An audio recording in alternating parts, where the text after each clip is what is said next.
All right, everybody got the notification? All right, fantastic. All right, Garik, yes, you look very smooth, my man. You look Thank you, fantastic. thank you. What I happened? do It's too kind What of early. happened? need, I miss it. I miss it a little bit, but it looks It's too good. early, bro. I need like another year, maybe. I don't know what's Oh, you going think on. so? Yep. Maybe. The oil ain't working, like y'all said. I told you it wasn't going to, man. I told It you. never does, dude. It never. I think the oil stuff it like helps the moisture, keep the And it moisture. makes it look thicker. Exactly, yeah, yeah. But I don't know Maybe if it after I helps already actually have a full grow. beard, right? That's what I use the beard oil for. I use it so I won't have pierchet. I forget what it's dandruff, so I won't have dandruff. Oh, okay. Because the skin dries off. The beard takes up all the moisture, so you gotta I don't know what he's talking No, about. My right. skin's All my right. skin's chilling. It's a Maybe little it's bit just because like different. there's more. You know what I'm saying? Maybe, yeah. Oh, that's funny. Okay, all right. So, I first of all, how y'all doing? Let's start off with that. Well, Everybody good? doing well. We living. This is about Good. to be a topic of a lot of heat and passion, so I want to kind of try to take it slow, but at the same time, I don't know. We might just lose ourselves. We'll be okay. We'll be okay. Yeah, we'll be. You say that, but okay. I kind of want to let you go first, and then I was just hoping you went first, to be honest with you. yeah. Yeah. I mean, I can. So let's talk. Just kind of say the one thing is I am gonna be reading it off of my phone, so I'm gonna kind of like reference it a little bit and then just say what's up. Okay. Where are you at? It's gonna be in Deuteronomy 32. Hey, first we should talk about what the topic is. I thought we're about to That's start what. Yeah, reading. exactly. 32. So today we're gonna hopefully it won't be the only topic, but most likely it will take up most of the time. It's gonna be about the in a sense gods, other gods, and either the existence of them or lack of existence of them.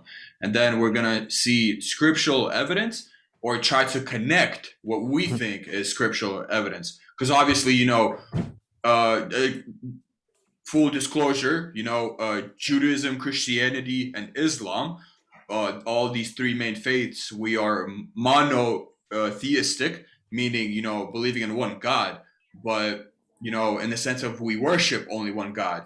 I personally do believe in other gods in their existence, but I obviously don't worship them because my God is above all gods. He's God of gods.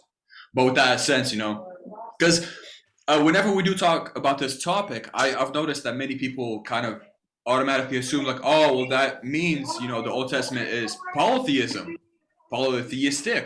Not necessarily. They don't worship the other gods. They understand that there's an existence of them. So I guess that would be the topic. Are we all good? How do we feel about that? It's kind of odd, right? Or no? For sure, it would definitely be I mean- odd if you were saying it in a manner of like that those gods are equal to Hour equal ago. to Yahweh. equal to power to Yahweh. You know what I'm saying? At that Yeah. point, it'd be kind of like now you're contradicting, pretty Yeah, much everything yeah. we believe in. But given the fact that Are you they mainly? exist, My bad. like you'll see my topic, it's going to be like yours is for the existence that gods themselves. Mine is explaining who those gods are. Okay, that's beautiful. I'm Right, curious. right. So that mine and yours will differ because I don't believe in the existence of other gods, Right. but I Right. believe in the existence of the gods that humans think they are. So that's what Okay. I'm gonna try to describe. Yeah. That's okay. That's nice. So we do kind of have that, not necessarily Yeah. rivalry, but the difference. Okay, and Garik, then your kind of 2 cents of the whole idea, and then I guess, in general. So I mean, like by God's, are you talking about like Paul and like all the idols that they were worshiping, that type of stuff, or like straight up like? In a sense, kind of, where we know that the nations of Israel they worshipped gods, right? Many times we see that there's called don't do that, don't worship these false idols. So I guess my point of view would be like that they actually did worship gods. It wasn't just simply like they worshipped the statue of gold and there was nothing behind it, or it was just kind of symbolic or meaningful. No, there was literally They prayed to him. They did like sacrifices, everything, right? Exactly. Yeah. So there had to be something behind that, you know? It wasn't just like an idea or a symbol. There's a reason why God says that he is God of gods. He is King of kings, you know? Well, okay, that makes sense because we have kings. Then it would be kind of odd if he would say, you know, I am God of gods, but wait a minute, there are no other gods. They're just symbols or they're just ideas. In actuality, I do believe that they're real spiritual beings being these gods. Yeah, that was a long one. I'm sorry. I mean, I don't know. I haven't really looked into it. I'm interested in hearing you guys' topics. I'm not gonna Okay, be really here with fantastic. an argument. I'm gonna be here like a side person, I guess. I don't know. No, Okay, no. I'm gonna add to Garik. I haven't necessarily like looked deep into it too. It's just like I said, I was sitting there Sunday or Wednesday, and the pastor said something in Genesis, and they stopped me for a moment because I remember what you said about it, and I like looked at him because he was talking. Yeah, when I'll show you what, and then once the other pastors responded to his question, I was like, oh snap! It all kind of clicked, and I was like, So mine kind of it ties into pretty much everything that we understand, Garik. So when you guys hear mine, you'll be like, oh snap. It's like, no, it's not different gods, but you can see where the error was made. You know what I'm saying? So interesting. So I'm gonna go more with Garik's. Okay. Well, I'm knee deep into it, so I believe in all that stuff. Well, I doubt that I know it. It's my point of view, so obviously I'm gonna hold tight to it. You know, like that's true. All these evidence that when I'm like prepared to, you guys are gonna look at it like, dude, I don't know what this talking about. You're way out of pocket. But whatever. Okay, so let's go ahead and open to Deuteronomy 32 then. Yeah. This is Deuteronomy 32, and then I guess let's just do verse 8. This is I do want to kind of put an emphasis on translation. In our King James versions, we're gonna read it, and then I'm gonna see, or you're gonna kind of notice that it makes no sense. But then I'm gonna talk about the Septuagint, which is the Greek translation of the Hebrew Bible. So it's the first translation. That's where we kind of get our translations, is from the Septuagint. Good deal? Okay. Deuteronomy 32:8. You guys want to read it? Either one? Go ahead. I'm on King James Version, just so everybody watching knows. When the Most High divided to the nations their inheritance, he separated the sons of Adam. He set the bounds of the people according to the number of children of Israel. Okay, and then read the next passage as well. Verse 9. Yeah. For the Lord's portion is his people. Jacob is the lot of his inheritance. Okay, fantastic. So this kind of part where it says, according to the number of the sons of Israel, that part, and before that, when the Most High made the nations to inherit, when he parted the sons of Adam. So these two kind of verses I'm going to talk more about.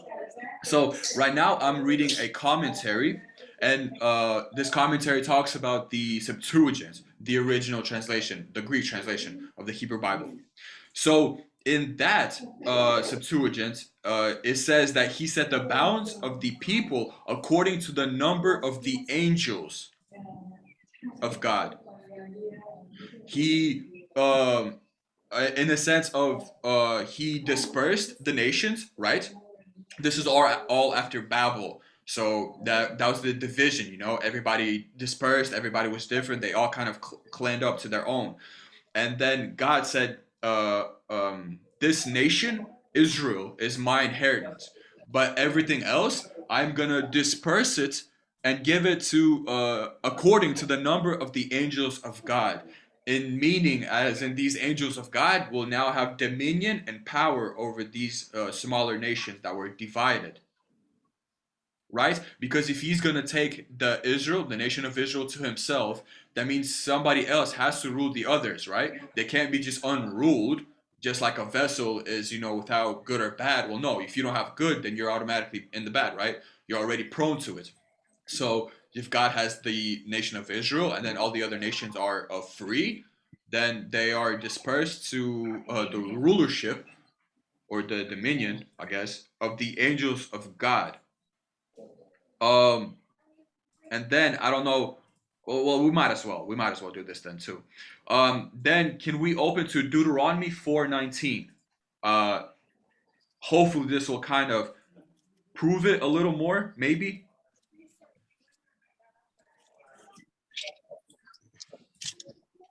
And I'm gonna read it whenever you guys are ready. Just give me a thumbs up. Yeah, I'm good. Yeah, go for it. Okay, this is gonna be NIV, just because it doesn't really matter here. And when you look up to the sky and see the sun, the moon, and the stars, all the heavenly array, do not be enticed into bowing down to them and worshiping things the Lord your God has appointed to all the nations under heaven. So, in translation, what do we differ in NIV and King James? One of you guys want to read the King James version? Yeah, go ahead. And the sun and the moon and the stars, even all the hosts of heaven, shouldn't be driven to worship them and serve them, which the Lord thy God had divided into all nations under the whole heaven. A host of heaven, we see that many times it refers to the host of heaven. It refers to this group of, I guess, spiritual beings that God many times kind of discusses, or he has this. Well, yeah, he discusses. He takes advice. He shares this authority in a sense. So the connection here is we see that people were very influenced to worship the sun, the stars, and these heavenly hosts. And then going back to Deuteronomy 32, now these angelic beings, the angel of God, they are the heavenly host. And so they were dispersed to rule over these divided nations. So whenever we have, I guess this is the connection of the gods, So now I think originally, this is going to be off script because this is personal belief. Originally, they were divided so that these gods, or these angels, I should say, I'm going to say angels because it says angels, but these angels were given dominion over them to, over time, lead them to God, because this is God's angels. They're all meant to do this. But it would appear that maybe some of them got a little too, I guess, out of pocket and started receiving that worship for themselves. These people started worshiping them instead of through the angels worshiping God, And we see that many times, even in the book of Daniel, we see that the angel was fighting that battle, right? And then he said, "Well, I'm fighting with the king of who? Persia." The angel. He's not fighting with a physical king. He's fighting with a Persian king that was dominant or had the domain of Persia at that time, causing that, the division, or causing that pause for that prayer. So I'm gonna stop there. You have questions or concerns, or then if you want to go into yours. But if you guys do have questions, please, because I'll let Garik go ahead if he hasn't just said about that. Is the Pope a god? Is the Pope a god? He could have. It's just a joke. You were saying that they were going through like demons to go to God, but like, what? Never mind. I was just making a reference. Like, have you guys seen the first? She like just became. I think she's a trans or something. Just became the like.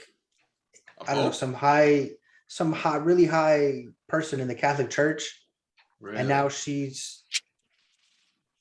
I don't know. She's trying to say that some other religion is actually correct. She's trying to get rid of really Catholicism. Yeah, like weird, bro. I don't know. I didn't find that. Anyway, that Pope thing just reminded me. You guys hear wind? No. Oh, you're good. Yeah, those earpods are doing fantastic. So So what you're saying, Mark, is that they're not actually gods; they're just angels that are God appointed to watch over. They're gods. You count them as gods.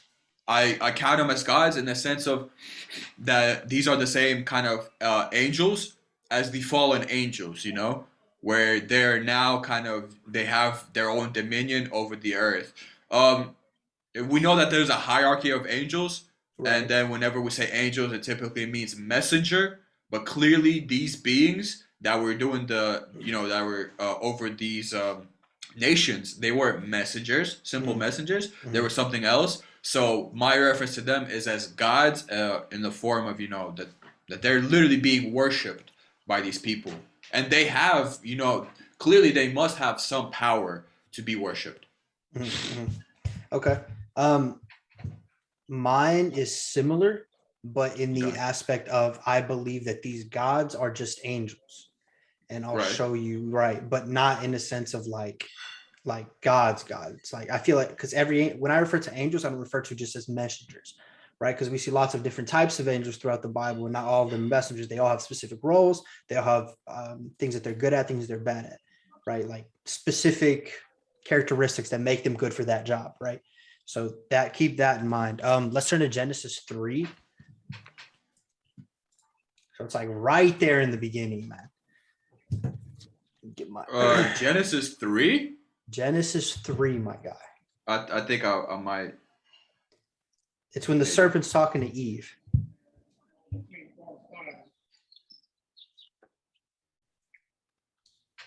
Okay. Just the beginning or Genesis 3:5. This is like the only verse that like I'm gonna have back. And again, this is gonna be a connection, but once I say it, it's gonna be like, oh, right. So I was sitting there and he reads this. Well, he doesn't even read it. He just says it off the top of his head because he's like talking about something else. And he goes, just like in Genesis 3:5, when the serpent's talking to Eve, the pastor goes, what does he say? You're not going to have the knowledge of God. You're going to have the knowledge of who? And the pastors were like, the gods. And he was like, and who are these gods? Yeah. And the pastor's answer, which to me, I was like, dude, who are they? Like, let me know. And they were like, the angels, the fallen angels that have fallen, that are in the Garden of Eden. No, I said, tell me. He was like, I want to know. I literally walked up to him afterwards. But anyway, I was like, and they were like the fallen angels that were in the garden with Adam and Eve. These were these gods that the Adam and Eve were referring to. And to me, right after they said it, it clicked. So let's just read verse 5, just so everyone sees it's actually in the Bible. For God doth know that in the day ye eat thereof, then your eyes shall be open, and ye shall be as gods, knowing good and evil. Now, if he was talking about the Lord himself, you see in verse 3, he goes, but the fruit of the tree which is in the midst of the garden, God had said, ye shall not eat. And the serpent said to the woman, you shall not surely die. So he refers to God as God. Then he refers to having knowledge as the gods and not as God. So when these pastors were like, oh, they're the fallen angels, to me, what we talked about last time also clicked. And I'll explain that too. So once Adam and Eve got thrown out of the garden, what did they see out of these angels or gods, as the serpent referred to them, that they now refer to as gods? Because the angel, that's what they were named. They saw these angels that were fallen, so went astray from God, but had special characteristics. For example, here, let me see exactly how my notes I made it myself think. Okay, so they have abilities more than the obvious man. Some might be stronger or more capable of, like, let's say, war. So, for example, you take the God of war, right?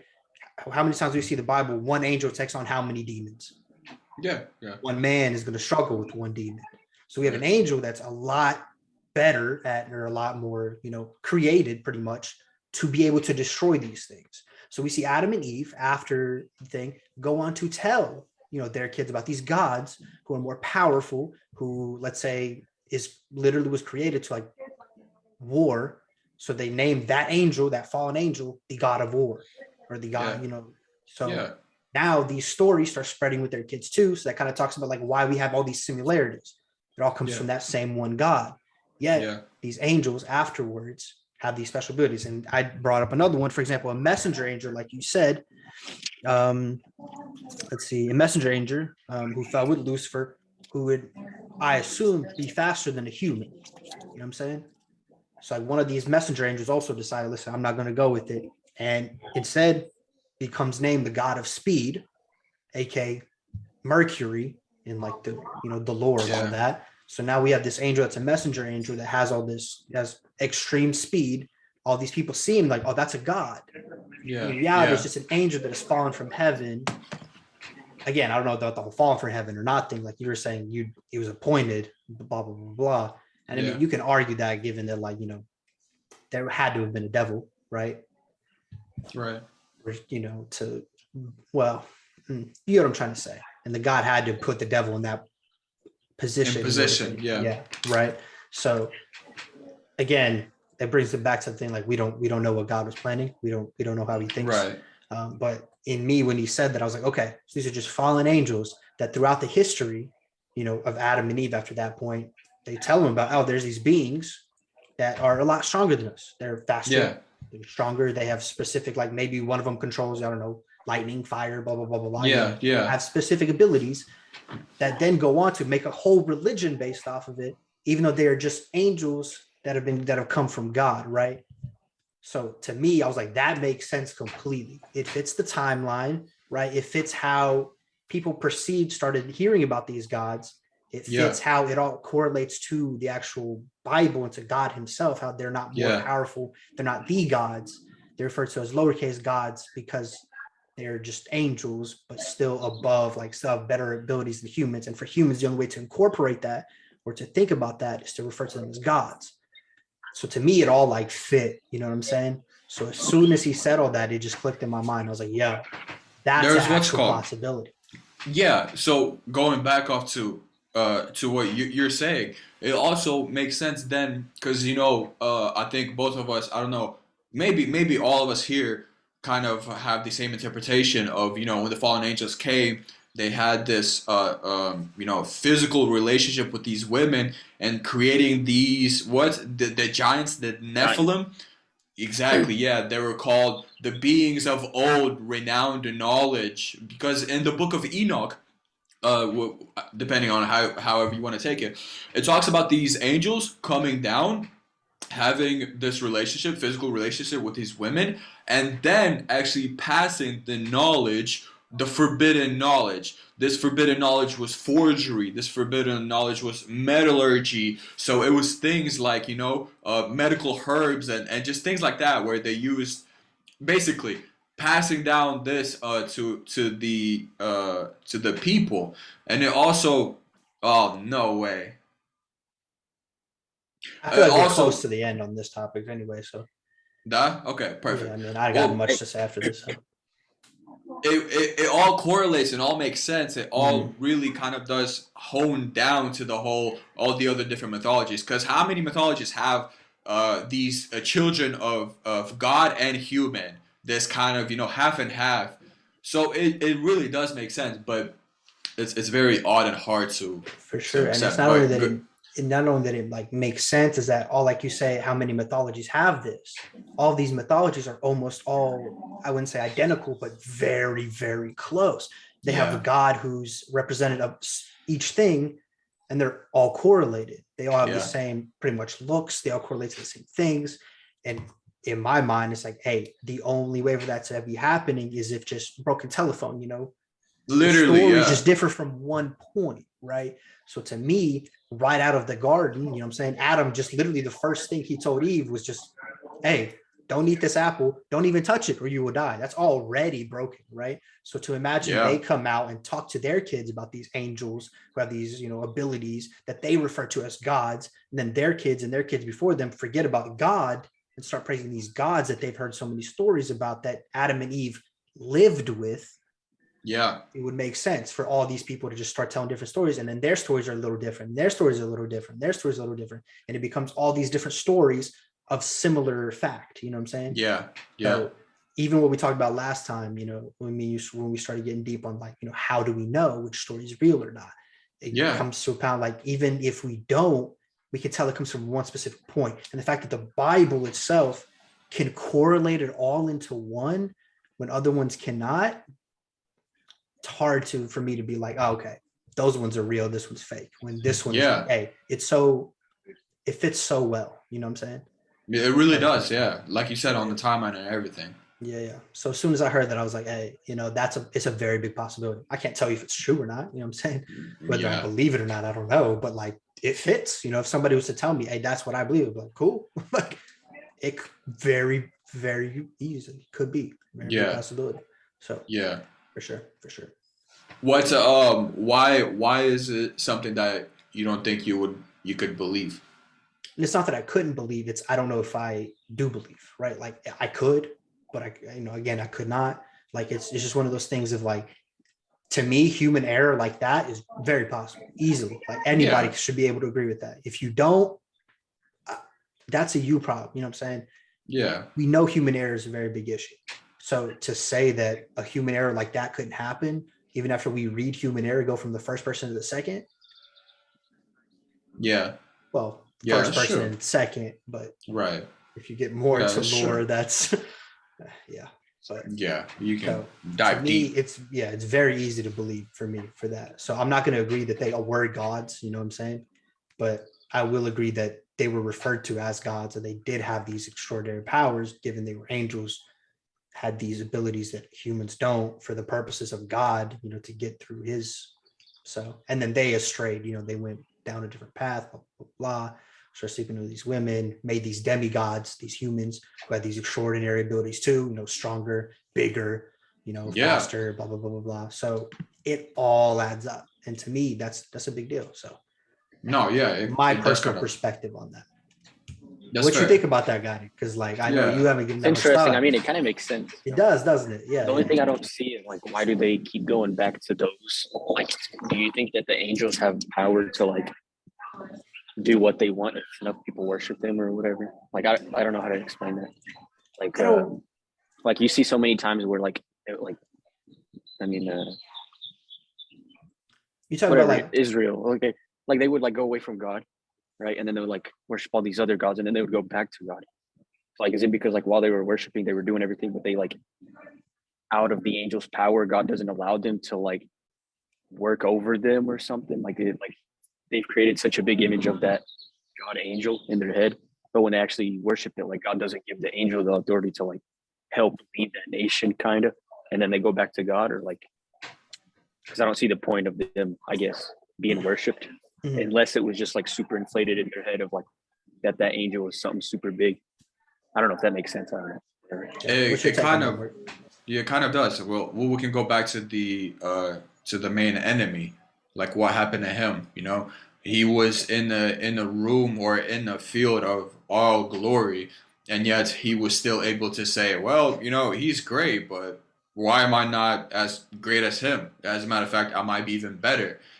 So I guess egoism, in a sense, really got to him, and he said, well, let me do my own thing.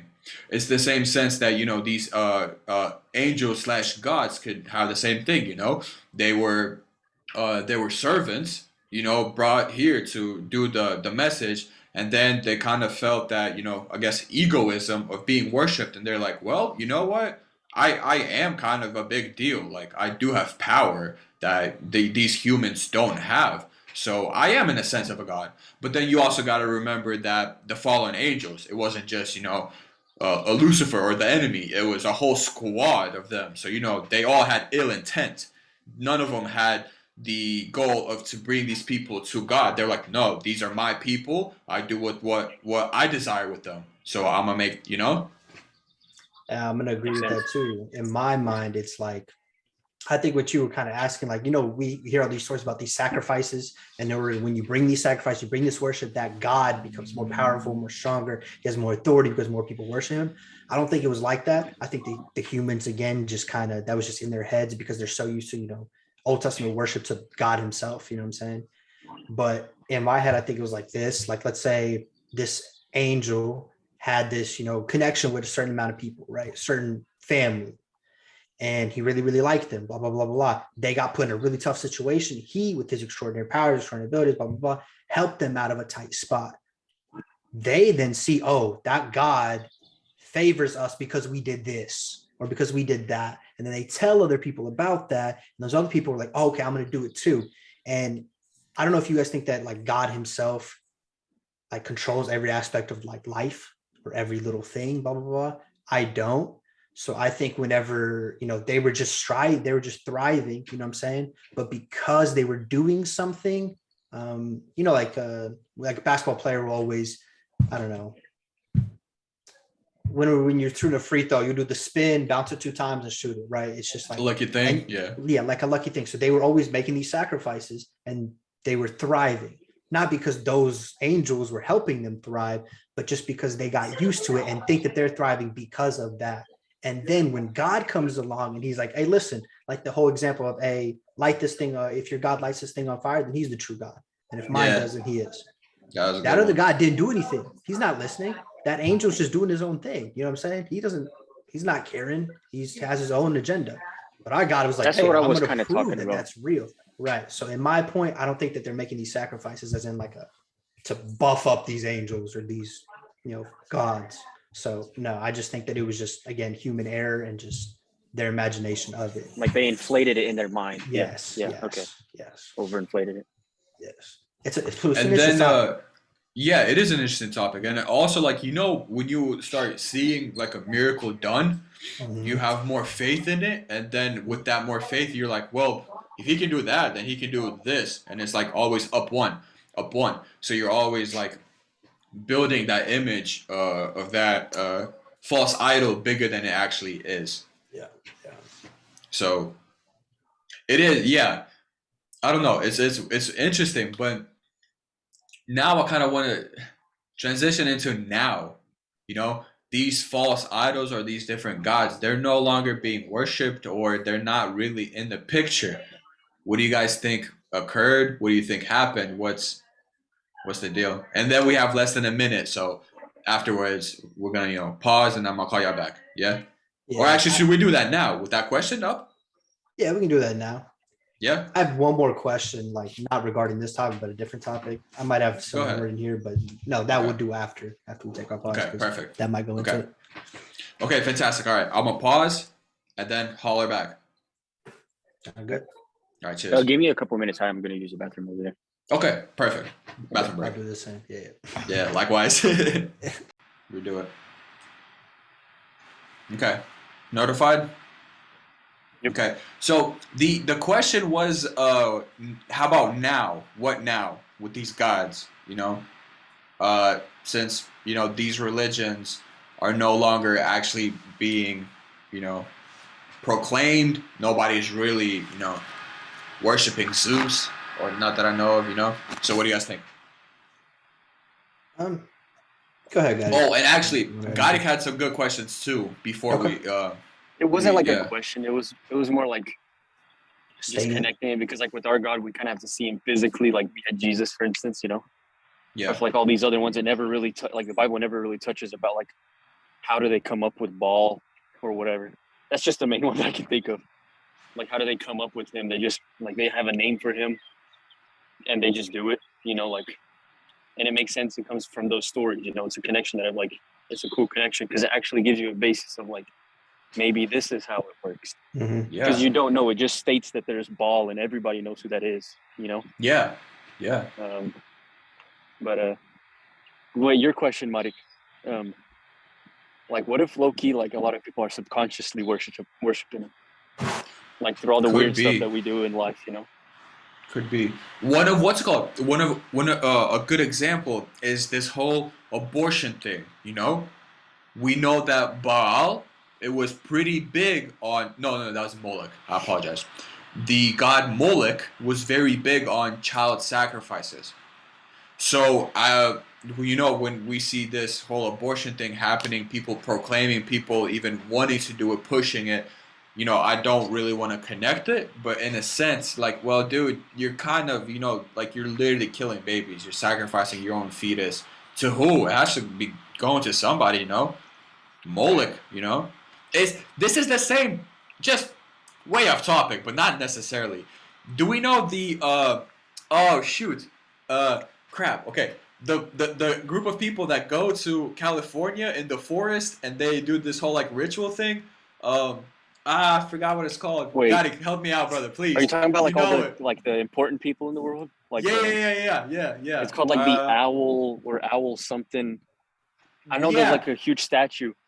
Oh, I know exactly what you're talking about, but I don't know. Alright, dog. That statue, that owl, is literally Moloch. They're literally doing rituals for the god. Yeah, and they say it's like just a ceremony.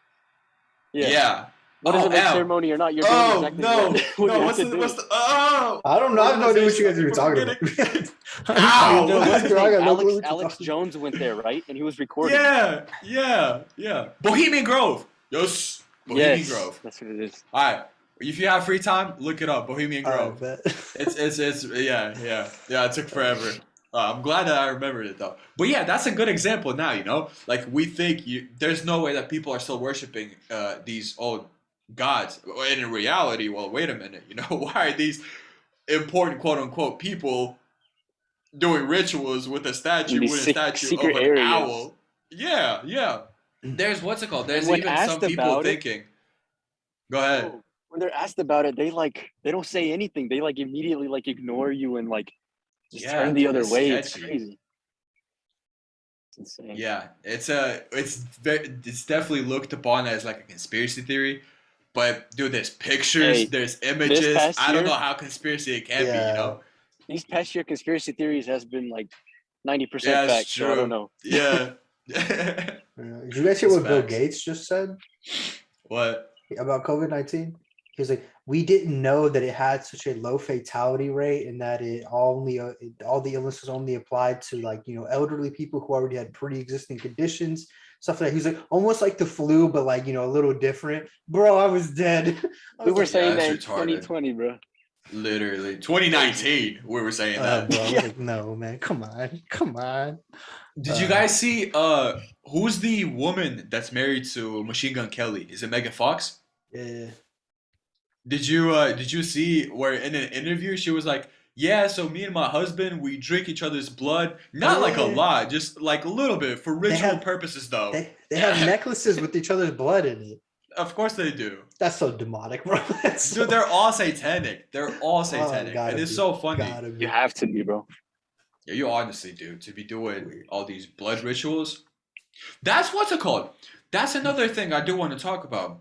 These gods of the Old Testament, they were so keen on blood sacrifices, on everything blood related. But then when we have our kind of theology, we see that there isn't much emphasis on this blood sacrifice, but there is, because you do need that lamb to exactly kind of overflow it all. Yeah, so that's a interesting. I think like to answer, I think it was Garik's or your question actually, where it was like, where are they now? Yeah, I'll bring a really good example. I love Viking history, Viking lore, freaking love it, enjoy it. TV shows especially. Lit. Yeah, bro. I got a good one for you on Netflix. I've seen it. We haven't talked about it, but I've seen it. So these Vikings, for example, they'll go against these like Catholic kings, right? And the kings will be victorious, these Catholic kings, right? They're like, I didn't win. My God beat you. He's like, I was sitting there as my God. He's like, you got two choices, either die or accept the king that literally just destroyed you, right? And these people with these Vikings, they're so hard on their faith that they're like, listen, like that are just at that time, our God was not with us, right? Yeah. But they're like, oh, but this God is always with his people. Like, all right, I'm gonna switch over. So you got these people who are very, very hard in this faith, probably the hardest, right?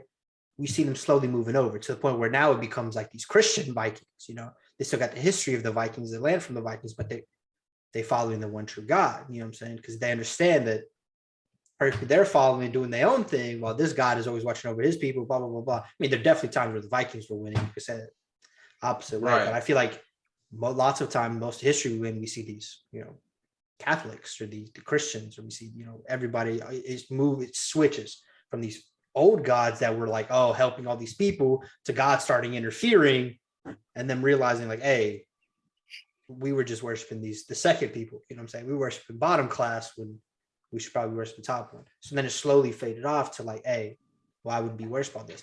You could even say that like science or like, where there's, hey, that sun ain't a god. You know what I'm saying? That's just a star. You know what I'm saying? This. Now people who like think logically too are now the people who think logically are the ones that were following these gods. You know what I mean? Like, oh, I praise the sun. You know what I mean? Or this started raining. Now they're like, oh, like I ain't praying to the star, bro. It ain't gonna do nothing other than kill me. Like, relax. These UV rays. You know what I'm saying? Yeah, it's not a god. It's just a bowl of spaghetti. yeah. That's an interesting thing. Meatball god or whatever. Yeah, something like that. That's my point of view on that. I feel like that's what happened. I mean, honestly, I think it is a very good point because it was even occurring back then, in the Old Testament when we see the Israelites coming out of Egypt and God saying, I defeated the Egyptian gods. Like this is, victory for me. So no, very good point. But at the same time, you still see the enemy still being worshipped, even in now the freaking public now in the. It's so wild. It's insane.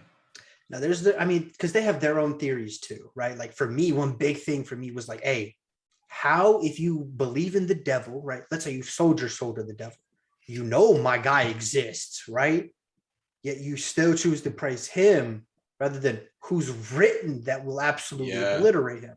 That's where it kind of like kills me. But they have their theories too, as in like, hey, he's actually more powerful, blah, blah, blah, blah, blah. It's just this, and this. They have their own book. They have their own everything. They have their own groups. So it's like, I can understand, but it's like. You know what? I genuinely think that it's they more believe. Physical in that sense. Because like those people are more oriented toward like physical, obviously like materialistic things, and that's what the devil is. He literally rules this earth. So it's like it's his playground, I guess. So it's harder to convince. But obviously, you all know that. Right. Whatever. Right. But what's it called? It's a good point. What I think that they're promised is eternal life here on earth. I think they're promised eternity, because in all honesty, that's kind of what we as in human nature kind of strive for, to live forever here, to and slowly, even in our book, it's talked about how in the end of times people will want to die but will be unable to. So like there is this sense of oh my god. And just like Cain, they would just still be roaming the earth for how long has it been now? Well, I'ma go. I think. No, Jeff Bezos just started a separate company just to. Jeff Bezos just started a separate company to figure out how to make him live. So that. You want to hear something else? There's also medical articles talking about how drinking blood, like young blood, will actually revive your cells. So like that's another conspiracy thing. That's what all of them do. All these the rich and the famous, they do that. The elites, they do that. There was this blatant about it. There was this one video with, I don't remember who it was, Bullock, I think, Sandra Bullock. She was on the show with like Ellen, and Ellen is describing like, hey, how do you? They're talking about, because they both know what each other talking about. Like, oh, there's these like pallets that we like. We drink, or we inject into our bodies, and rub on their skins too. Yeah, they just keep us very rejuvenated and stuff like that. And you see videos of them during COVID when everything's locked down and they can't get access to this stuff. Dude, they look like they're dead. Like literally. Ellen was one of the main ones. Have you seen? If you look at Ellen during COVID, Ellen literally like she was 15 years. Dude, it's wild. I mean, again, you guys, it's stressful. It's stressful to be locked in a mansion. I mean, what are you gonna do? Like, sit in my pool for another 2 hours, bro? Like literally, what? Hit my bowling alley. No, dude, it's mad. But the queen is a part of it too, bro. This woman has been way long. She should have been gone. For real, bro. She was here with the fallen angels. Bro. Oh no. She mad. Oh no. No, it is interesting, and I think we do. I think we do see some relevance of everything occurring even now, and as much as people want to call it conspiracies, little by little, it's literally showing itself off. Like we see these articles about that's why they try and shut down conspiracies so hard. Like, what's the point? They're all fake. Exactly. Why do they want to censor everything so much? Yeah, it makes no sense. Here's another thing. Elon Musk, he's came out. Everybody will be like, oh, like Jeff Bezos or no, Bill Gates. How dare he try to get us, put chips in us, implement us. That's up, try to do it like top secret. Elon Musk comes out, hey, I'm gonna put chips in your brain. Everybody's like, oh, dude, let's do it. Yeah, I saw a bunch of people going, it's not because of the chip. They're like, it's because Bill Gates is hiding it, or conspiracy theory. Elon Musk is telling us what he's about to do. You know what I mean? I have an option. I know whether he's going to do it or not. While this dude is on the hood, and I'm like, bro. I don't know if that's the idea, man. People starting to like Elon a little too much, too fast. Yeah. It's getting weird. Yeah. My daddy, because Slavs, we all know they're all about Trump, right? And my dad was like, dude, he's like, I'm gonna be honest. Trump does everything a little too right. He was like, I don't know how I feel about it. And I was like, what? He was it's just like, it makes sense. And he's like, and I don't, a little too much. And then he started getting a little nervous about it. And I was like, what are you talking about? I don't blame him. Yeah. Everybody started like Elon a little too much. Yeah. For real. We'll see how it goes. We'll see how it goes. But you want to the topic, that other one that I had? Let's do it. Yeah. Okay. So first, I want to ask what you have opinion. We all know that Jesus was like this, like, love, right? We see God the Father as like punishment, strictness, blah, blah, blah, blah. We see Jesus as this like love. And then we see, the Holy Spirit as like, I don't know, bro. The Holy Spirit, like he's just chilling. Yeah, I don't know. I'd have to, yeah. You guys agree with that? Okay. Like, for the majority? Not really. I think when we get to God the Father, I see more of lovingness in him. Okay. So I can't, but I see where you're coming from. This a separation in a sense of emotion. Yeah, for sure. What about you guys? For sure. Yeah, it kind of. I mean, obviously he has love too. He's not just. Of course. What did you say? Like just discipline or whatever. Yeah. But yeah, I can see how you can make that breakdown. Yeah. See, for me, like, sure. You read the Old Testament, you got, law, follow these 10 commandments. You get to Jesus and he's like, 2 of them. That'll do. Right. You see these 2? Yeah.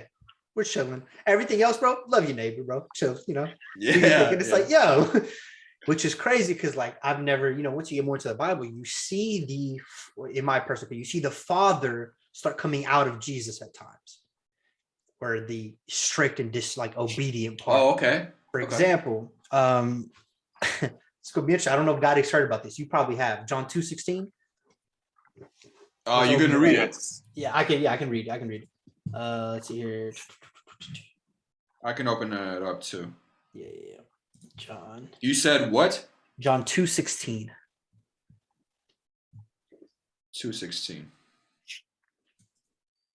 Okay. Whenever you're ready. Okay. We're gonna start from 13 to read 13 to 16. And the Jews' Passover was at hand, and Jesus went up to Jerusalem and found that in the temple those that sold oxen and sheep and doves. So this is the temple, one of the temple of the Lord, and they turned it into pretty much selling, like a merchant place. So a bunch of merchants. A market, yeah. A market, pretty much, yeah, in the temple of the Lord. And the changes of money sitting. And when he had made a scourge of small cords, he drove them all out of the temple, and the sheep and the oxen, and poured out the changers' money, and overthrew the tables, and said unto the sold doves, take these things hence, make not my Father's house a house of merchandise. And his disciples remembered that it was written, the zeal of thine house hath eaten me up. All right. So Garik, did you understand what just happened there? Yeah, I know what happened. Where he goes into the temple, he sees everybody's doing like goods for themselves, like they're being greedy or whatever. And he like goes crazy, like throws everything away and like whatever. Yeah, crazy. He didn't just throw everything away. He made a whip. Yeah, and he walked around the temple of the Lord, whipping these people out of the thing. Everybody. So it was like, you see, like usually anytime something that the disciples like, dude, that's wrong. That's this, oh, you shouldn't be doing that. Jesus is like, hey, you're good. Leave it be. Like, he has this loving approach to it. Jesus walks in and sees this merchandise. It's kind of seeing a disorder, for example, like kind of in the church, I'm saying, like this big, disorder thing. And he's like, hey, nah. He's like, I will tolerate whatever. Don't you dare play this type of game in the house of the Lord. You know what I'm saying? Yeah. It's kind of like he's they're trying to make money. They're making a profit using the Lord, right? Where it's kind of like, and he just, in my personal opinion, you see that like the Trinity become kind of one. You see God the Father about this strictness, about hey, you got to do this, about punishment. You know what I'm saying? Start coming out of Jesus about this love. He's like, hey, I love y'all so much, I'm about to whip y'all to death. You just straight beating on. This isn't the first time. This is already the second time, I think. John 2:16 is the second time he kicks him out. I think the first time was in Matthew 21:12. He did the same thing. He is same type of scenario. He overthrows these merchant things and just kicks them out. But this one, he made like a whip. You know what I'm saying? So like in my part, like he beat it. He beat them. Maybe he just walked around there just hitting the tables. You know what I'm saying? But what's called? I don't think it's the second time. I think it's the same time. It's just perspectives. This is Matthew's. You know? Oh, really? Really? Yeah, I think it's the same occurrence, just from the perspective of Matthew, and then John just went deep into that, whip, because there was a whip there. Yeah, I remember vividly this man made a whip. What's crazy is he walked in, he was so furious that he left. He just left. Everybody saw Jesus, you know what I'm saying? The disciples saw him, and he left. He was strategic. He left. He took the time to pick up these things, make a whip out of them. The carpenter that he was, he was good with his hands. He made that whip, came back, and went ham. It wasn't like he let fury just take him over right there. And then he still had that discipline of God, discipline of the Lord, right? Yet he goes, takes his time, strategy, builds this whip, then to show them the punishment, to anger them, right? So it's interesting. We see he's mad, but he still has that self-control, which, lots of times we as humans, as soon as we get furious, all lack that self-control. It just, everything pours out. But which is interesting, because I've never, I've heard about the stories where he went to these markets, threw everybody out. I heard the story about he was beating on these people, making whips. Well, that's you for sure have to kind of also note that God really never says don't be angry. Anger is not something that's when you're angry, that's it. You're sinning, like lust. When you lust, you're already done wrong. You're lusting over somebody. But when you anger, I think it's genuinely, because many times we see God Himself just so angry, furious. Oh, for sure. So I think it's an honest emotion that God Himself allows. Go for it, fam. Whip some people out, let it. If it's good reason. Definitely, the Bible says, but don't let your anger control you. You know what I'm saying? That's a prime example. Jesus, mad. He's furious, but he doesn't let it overcome. He doesn't just go in there. He comes in prepared. Yeah. I mean, I'd like to think Jesus could throw hands, right? Maybe he could. Maybe he brought out a whip. He can't. We know Jacob wrestling. He can't, obviously. Hey, maybe Jacob knew judo. Was that physical? That wasn't physical, right? It had to be. His hip was misplaced. Yeah, from that point on, he couldn't walk correct. Yeah, this man was limping now because he wrestled with somebody. Yeah. It was just, I don't know. That was just very, I heard that too, and I was like, huh. It just, to me, I've never really heard stories of Jesus being more of an example of the Father rather than the Son. You know what I'm saying? And I don't know. Anytime I read the Old Testament, to me, it's more of you got to follow these laws, right? If you don't, there's punishment towards you. You touch the Ark of the Covenant when you're not a priest, you're dead. It's regardless of if you were trying to be respectful to it or not.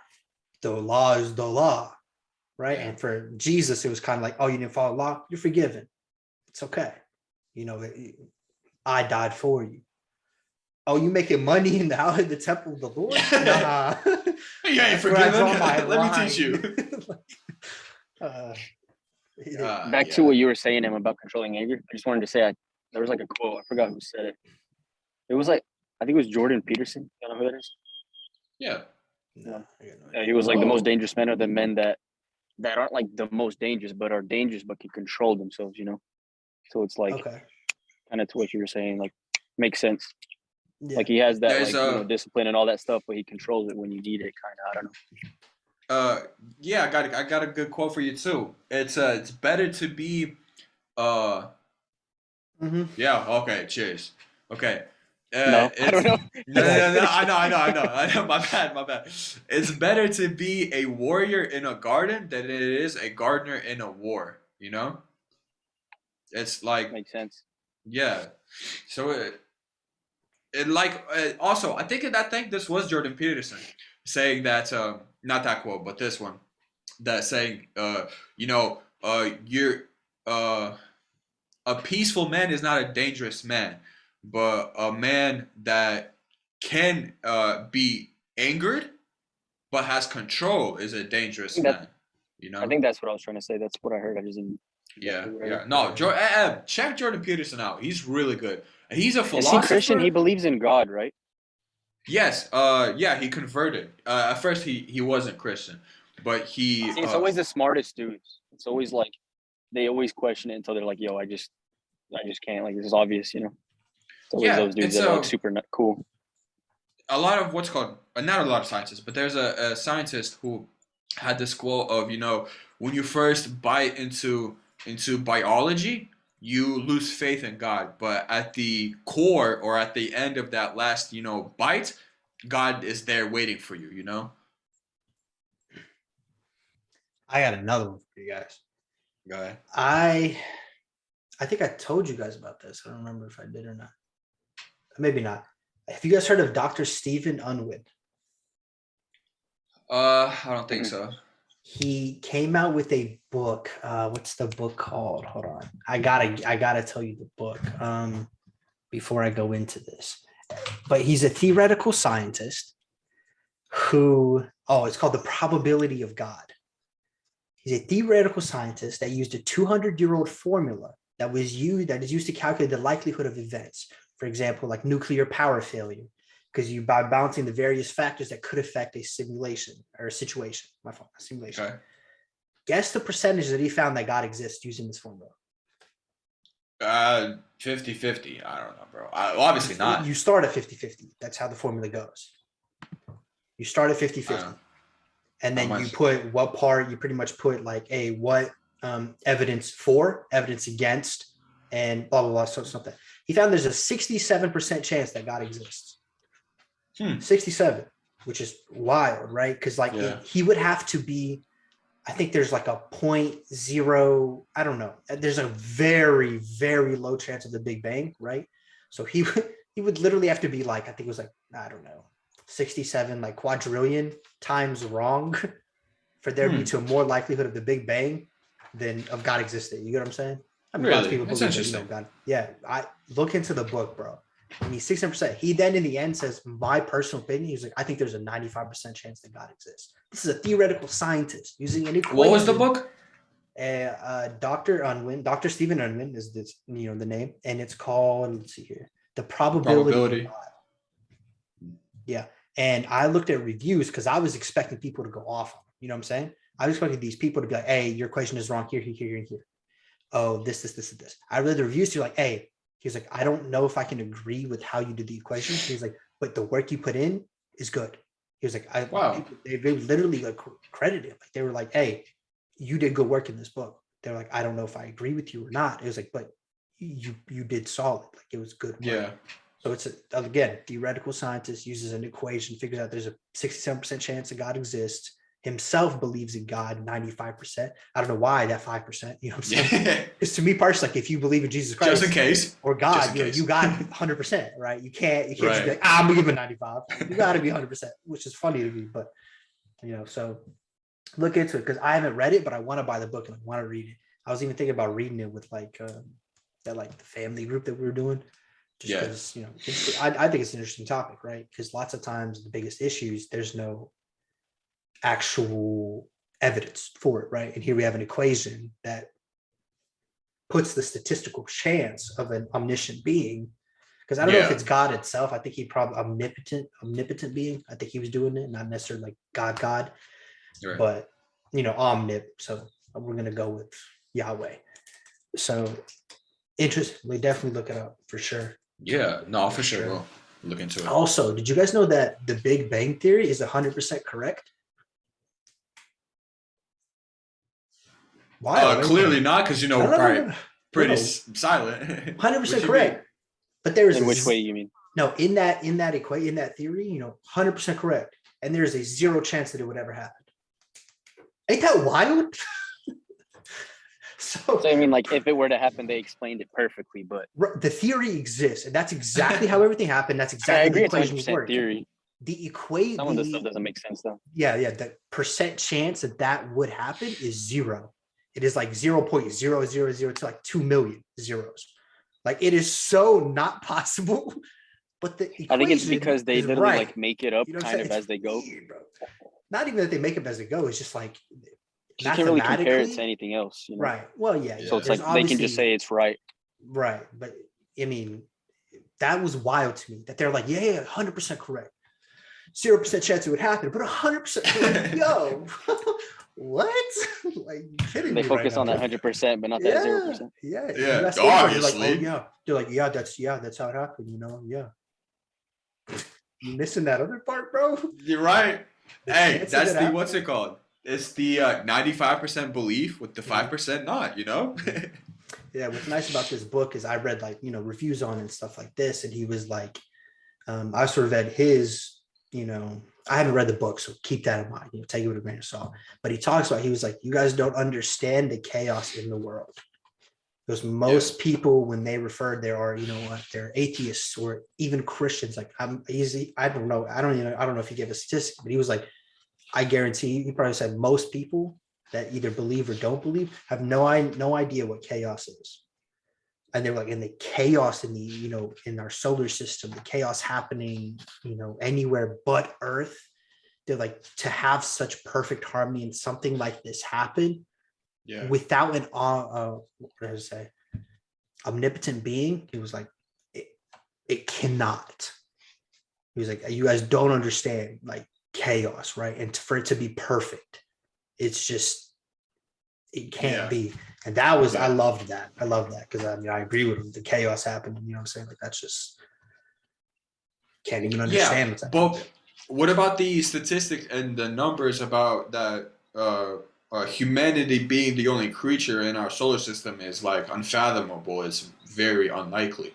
What about that? Again, like I was saying, it's not that it's the reason they are referring to it being unfathomable is because of the amount of galaxies we have, right? Right. We live in one, and how many of them are insane amount, right? But again, like I just mentioned, the percent chance of something like this happening to where life would be is 0. It's not that it's like, you get what I'm saying? So comparing like the odds that something like that this happens somewhere else might be great, but the chance of it actually happening is 0. That makes sense. Yeah. But also then it goes right back about, to what Emik. It goes right back to you saying that it could be 100% be true based on the Big Bang. Based on if you say that we came from Big Bang, then obviously there's something else. But because it 0% happened, it's like it's not. Not that it's 0% happened, it's 0% chance that it would happen, right? So yeah. It's kind of like them taking this theory right here, this formula of like the likelihood that a nuclear power failure, there's a 6-7% chance it happens, or there might be a 0% chance it happens, right? So even though there's a percentage of it happening, could still not. Or like, this is how the odds of this still could be like 0% chance that it does. You know what I'm saying? So it's like, I don't know. I'm not a theoretical scientist. I can't sit here, right? And I'm not a statistics expert. I can't. So take it all with a grain of salt. But it's a solid book for sure. No, it sounds good. It's always exciting when there's like a believer, a scientific believer who I don't know talks about it. I've tried to look up if he's a believer. I have no idea. Oh, really? Yeah, I found it. That's why I'm saying he says that he believes 95% chance that there is a God. I don't know if he believes in God though. Like, I'm saying, I don't know if he's like a Christian or not. I tried to find that because that's, for me, the biggest thing is when a non-believer is like, yeah, bro. Without a doubt, there is somebody. They're like literally like, hey, I was on your side. I was like, after running numbers, after looking at all the evidence, like, you're wrong, my guy, whether you like it or not. You know what I'm saying? But I have no idea. I think a lot of them have that trouble accepting that there's something like that, like a lot of the stuff that they're doing is wrong, and there's somebody above them that will tell you, like, what's right and wrong. They can't accept that. Absolutely. They can't accept that, like, whatever. I don't know. There's lots of people that are like, they believe 100%. They don't want to. You get what I'm saying? So like in their body is like, nah, I don't want to believe, but they know. And it comes to a point where a certain point in their lives where something changes and somebody comes up to them and literally mentions like, hey, where you're wrong. Not even necessarily that like what they did was on, like, hey, what you're doing, where you need to go. And who you need for, and it just clicks to them. They're like, I can't just keep living this way. Yeah. And then they finally submit. And I think that's the biggest issue, submitting. Once that submission takes place, they just I also think like another thing is, choosing which God to believe in, because you know, like while we're like the only ones, there's still, you know, different gods in a sense. Yep. For sure. Yeah. I think that calls us time. I think we have about a minute left. Yeah. We do have a minute left. Yeah. Anything else? So yeah, I definitely wanted to mention that. Look into that book for sure. Nah, I for sure will. I wrote it down. I'm gonna give it a look. You know, I don't read as much as you do, so. Yeah, dude, I try, but with time, it's incredible. You don't need to. We got Marty. We have these things and we follow up on it. Yeah, we got Google. Who needs to read it? Right? The actual source, bro. Tell me if it's right or wrong. Marty is our book. We're trying to. No ladno, Chuck, let's call it then. I guess, man. I guess so. Yeah. Until we come up with new topics for next time. Yeah, for real. All right, gentlemen. Garik, hey, we're ready to hear from you, man. I know. Hit us with a conspiracy theory. We know you have. Yeah. We know you have them. They're in the back of that noggin. Talk about crocodile people or whatever they are. Alligator people. Lizard. Reptile. Or lizard, yeah. Yeah. Okay. All right. Let's call it good then, yeah? For sure. Yes, for sure. All right, fellas. All right, gentlemen. Have a great week. Boys. I know that was kind of an abrupt ending, but quickly wanted to refer the book that was talked about. It is called The Probability of God, a simple calculation that proves the ultimate truth, by Stephen D. Unwin. Unwin. And with that being said, thank you all for watching. I know most of y'all probably have my number, so if there are any questions or interesting topics of discussion, please shoot that over. If you guys have questions for Emik or Garik or even myself, please do. That'll be interesting to see. If you don't have my number, there's always the comment section, so do that. With that being said, thank you all. Y'all stay humble, stay blessed, and cheers till the next one.